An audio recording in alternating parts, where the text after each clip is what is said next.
شادیوں میں D J بجانے والوں، اپنا ایمان اپنے دل میں رکھ کر اس ایمان کے بارے میں سوچو کہ اس ایمان میں اور تمہارے ایمان میں کتنا فرق ہے۔ وہ نوجوان کہتا ہے کہ اس وقت تک میں نہیں سوؤں گا جب تک کہ اس بستی میں بھی تیرے نبی کا جھنڈا نہ لہرا دوں۔ اور تم تو اپنے گھر پر بھی نہیں لہرا سکتے ہو، گھر تو چھوڑو، تم اپنے آپ پر بھی اسلام نافذ نہیں کر پائے ہو، اپنے گھر پر کیا کرو گے؟ اور اپنے گھر پر نہیں کر سکے ہو تو اپنے ملک میں کیا کرو گے؟ اور اپنے ملک میں نہیں کر سکے ہو تو ساری دنیا میں کیا کرو گے؟ میرے پیارے ساتھیوں، ایک طرف اس ایمان کو دیکھو اور ایک طرف اپنا ایمان دیکھو۔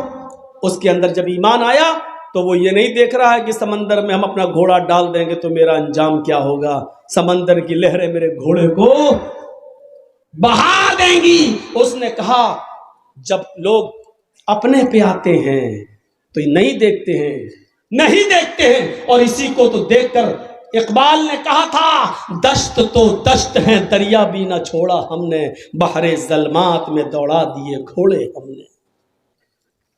وہ کون سا ایمان تھا جو سمندر کی جوشیلی لہروں کو بھی نہیں دیکھتا تھا اور کہتا تھا اللہ بس مجھے اتنا پتا چل جائے کہ اس سمندر کو کراس کرنے کے بعد بھی کوئی ملک ہے، کوئی شہر ہے، اور جہاں تیری مخلوق رہتی ہے، اللہ تیری عزت کی قسم میں سوؤں گا نہیں جب تک کہ اس بستی پر ہم محمد کا جھنڈا نہ پھہرا دیں۔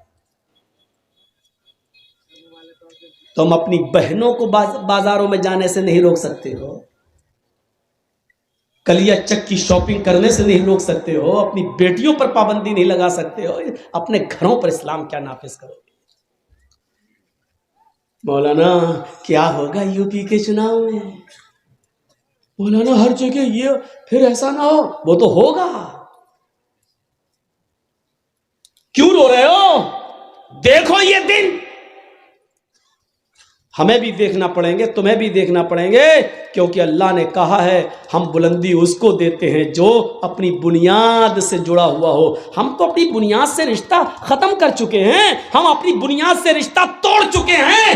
ہمیں بلندی نہیں مل سکتی، ہمیں عزت نہیں مل سکتی، ہمیں ترقی نہیں مل سکتی، کیونکہ بنیاد سے ہم نے رشتہ توڑ لیا ہے، اور ہماری بنیاد ہے ایمان۔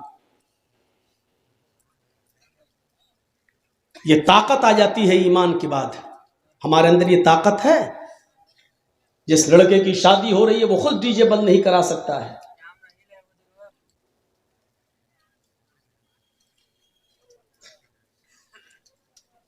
سوچیے آپ وہ کون سا ایمان تھا؟ ہم ذرا اس ایمان کے بارے میں تصور کریں کہ وہ کون سا ایمان تھا۔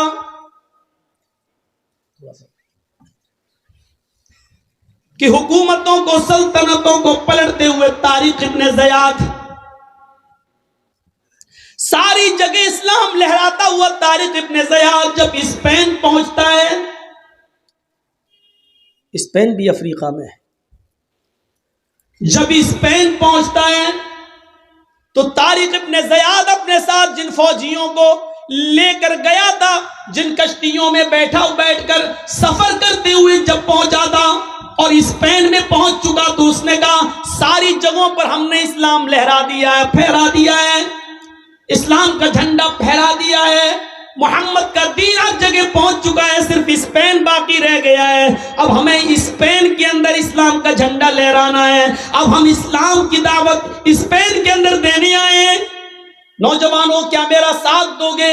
طارق ابن زیاد کی فوج نے کہا بالکل، ہم تو آئے اسی لیے تاکہ آپ کا ساتھ دیں۔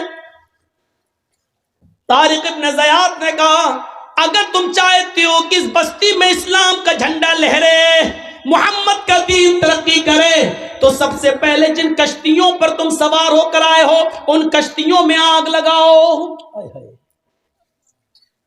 جن ناؤں میں، جن کشتیوں میں بیٹھ کر تم آئے ہو ان کشتیوں میں تم آگ لگاؤ۔ ان فوجیوں نے کہا کہ ہم آگ کیوں لگائیں؟ اسلام کا جھنڈا لہرانے کے بعد پھر ہمیں اپنے گھر بھی تو جانا ہے، اگر کشتیوں میں آگ لگ گئی تو ہم سمندر کو پار کر کے اپنے گھر کیسے جائیں گے جب کشتیاں ہی نہیں رہیں گی؟ طارق ابن زیاد نے کہا پہلے ناؤ اپنی ساری کشتیاں جلاؤ۔ جب ساری کشتیوں میں آگ لگا دی گئی تب طارق ابن زیاد نے کہا اب سنو، اچھی طریقے سے لڑو گے اور اچھی طریقے سے مقابلہ کرو گے، کیونکہ اب تمہیں اپنے گھر جانے کی فکر نہیں ہوگی۔ ایمان دیکھیے کسی کے اندر جب ایمان پیدا ہوتا تو کیسے پیدا ہوتا ہے۔ سنو، ہم نے کشتیاں جلا دی ہیں، گھر واپس جانے کا سپنا اب تمہیں نہیں دیکھنا ہے۔ اب اس اسپین کے اندر اسلام کا جھنڈا لہرانا ہے۔ اب اس کے دو ہی راستے ہیں، یا تو زندہ رہنا ہے تو محمد کے دین کے لیے لڑنا ہے اور جھنڈا لہرانا ہے، اور اگر ایسا نہیں کر سکے ہو تو لڑتے لڑتے اپنی جان دے دینا ہے اور شہید ہو جانا ہے۔ ان دو راستوں کے علاوہ ہمارے پاس کوئی راستہ نہیں ہے۔ گھر واپس جانے کا تصور اور اس کی وچار، اس کا اپنے دماغ سے، اپنے مستقبل سے، اپنے مائنڈ سے نکال دو، اپنے برین سے اس بات کو نکال دو کہ تمہیں گھر واپس جانا ہے۔ اب اندلس میں رہنا ہے، اسلام کا جھنڈا لہرانا ہے، زندہ رہنا ہے تو لڑنا ہے، اسلام پھیلانا ہے، یا پھر مر کر شہید ہو جانا ہے۔ دو، تیسرا راستہ نہیں ہے۔ میرے بھائیوں، یہ طاقت ایمان کی طاقت تھی، ایمان کی طاقت طارق ابن زیاد کے اندر، جس نے کشتیوں کو جلا دیا تاکہ ہمارے کسی فوجی کو دیکھا ہے ہم ہار جائیں گے، یہ لوگ بہت زیادہ ہیں، ہمیں مار دیں گے، بھاگا سمندر کے پاس آیا، کشتی اٹھائی اور لے کے چلنے لگا۔ نہیں، جب کشتیاں ہی جلا دی گئی تو بھاگنے کا تصور ہی نہیں ہے۔ اب لڑنا ہے، یا تو اسلام پھیلانا ہے زندہ رہ کر، یا مر کر شہید ہو جانا ہے۔ دونوں صورتوں میں گھر نہیں جانا ہے۔ میرے پیارے بھائیوں، یہ اسلام کا تصور تھا، یہ ایمان کی طاقت تھی۔ کیا کہو گے مولانا؟ بات تو صحیح کہہ رہے ہیں۔ جو آدمی رات کے 12 اور 1 بجے، جس کی ایمان کی طاقت یہ ہو کہ اس کی نظریں موبائل پر ہوں اور وہ دیکھ رہا ہو ابھی تو 1 GB باقی ہے، 1.5 GB روز مل رہی تھی، یہ ٹائم ختم ہونے سے پہلے اس کو بھی استعمال کر لو، تو بجائے اس کے کہ اس کو قرآن کی آیتیں اور قرآن کی تلاوت سننے میں، کسی عالم کی تقریر سننے میں وہ 1 GB ختم کر دینی چاہیے، لیکن وہ لا یعنی اور بیہودہ چیزیں دیکھ کر وہ 1 GB ختم کر رہا ہے۔ یہ ہمارے ایمان کا حال ہے۔ وَلَا تَهِنُوا وَلَا تَحْزَنُوا وَأَنْتُمُ الْأَعْلَوْنَ إِن كُنتُم مُّؤْمِنِينَ۔ مومنو تم غم نہ کرو، مومنو تم مایوس نہ ہو جاؤ، مومنو تم پریشان مت ہو، مومنو تمہیں پریشان ہونے کی کوئی ضرورت نہیں ہے، تمہیں نراش ہونے کی ضرورت نہیں ہے۔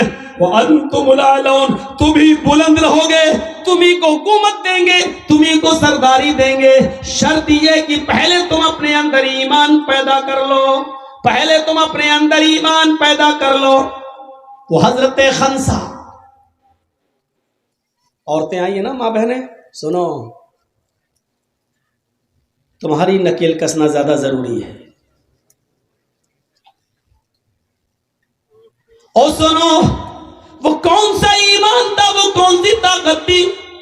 وہ خنسا جو اسلام لانے سے بہت بڑی شاعرہ تھی۔ پہلے تو خنسا کا ایک مختصر سا انٹروڈکشن کرا دوں۔ بہت بڑی شاعرہ تھی اور بہت بڑی بزنس مین تھی۔ مکے میں جب آتی تھی اور اکاس کا میلہ جہاں لگتا تھا مکے میں، وہاں اس کا خیمہ لگتا تھا، خیمہ، اور اس خیمے کے باہر لکھا جاتا تھا ارسل عرب، عرب کی سب سے بڑی شاعرہ، عرب کی سب سے بڑی مرثیہ پڑھنے والی خاتون، اتنی قابل عورت، لیکن اسلام لانے سے پہلے اس کی حالت دوسری تھی۔ جب وہ اسلام نہیں لائی تھی، اس کا ایک بھائی معاویہ، کافروں نے اس کو مار دیا، ختم کر دیا، قتل کر دیا۔ خنسا اپنے بھائی معاویہ کی یاد میں بوڑھی ہو گئی، بار بار اس کو یاد کرتی رہی۔ خنسا کا دوسرا بھائی تھا صخر، خنسا کا دوسرا بھائی تھا صخر۔ صخر نے اپنے بھائی معاویہ کا بدلہ لینا چاہا، دشمنوں کو پتہ چل گیا، دشمنوں نے خنسا کے دوسرے بھائی صخر کو بھی قتل کر دیا۔ جب صخر بھی قتل کر دیا گیا تو خنسا اپنے دونوں بھائیوں کی جدائی میں پریشان ہو گئی، اس نے شعر پڑھنا چھوڑ دیا، لیکن اپنے بھائی کی جدائی میں جو وہ شعر پڑھا کرتی تھی، اس شعر سے آپ کو اندازہ ہوگا کہ صخر کے مرنے کے بعد خنسا کو کتنی تکلیف ہوئی۔ وہ جب بھی سورج نکلتا تھا اور سورج غروب ہوتا تھا تو خنسا کہتی تھی یذکرنی طلوع الشمس صخرا اذکرہ لکل غروب شمس۔ عربی کا یہ شعر پڑھا کرتی تھی خنسا، اے سورج تو کیوں نکلتا ہے، اے سورج تو کیوں طلوع ہوتا ہے، اے سورج مت نکلا کر، اے سورج تو کیوں چمکتا ہے، تو مت چمکا کر۔ یذکرونی طلوع الشمس صخرا، اے سورج جب بھی تو نکلتا ہے تو مجھے میرے بھائی صخر کی یاد دلا دیتا ہے، مجھے صخر کی یاد آ جاتی ہے۔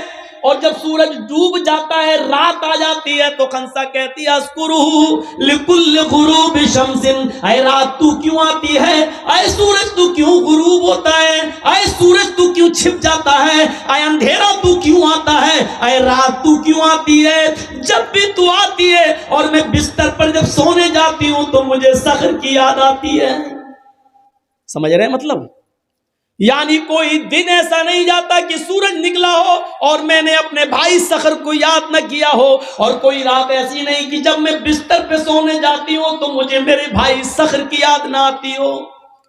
یہ خنسا کا وہ حال ہے جب وہ اسلام نہیں لائی تھی، ابھی کافر تھی، اپنے بھائی کی جدائی میں اتنا روتی تھی کہ صبح بھی روتی تھی اور شام کو بھی روتی تھی، سورج نکلتا تھا تب بھی یاد کرتی تھی، اور رات کو جب بستر پہ سونے جاتی تھی تب بھی یاد کرتی تھی۔ لیکن یہی خنسا سن 8 ہجری میں اسلام لاتی ہے اور سن 16 ہجری میں جنگ قادسیہ ہوتی ہے۔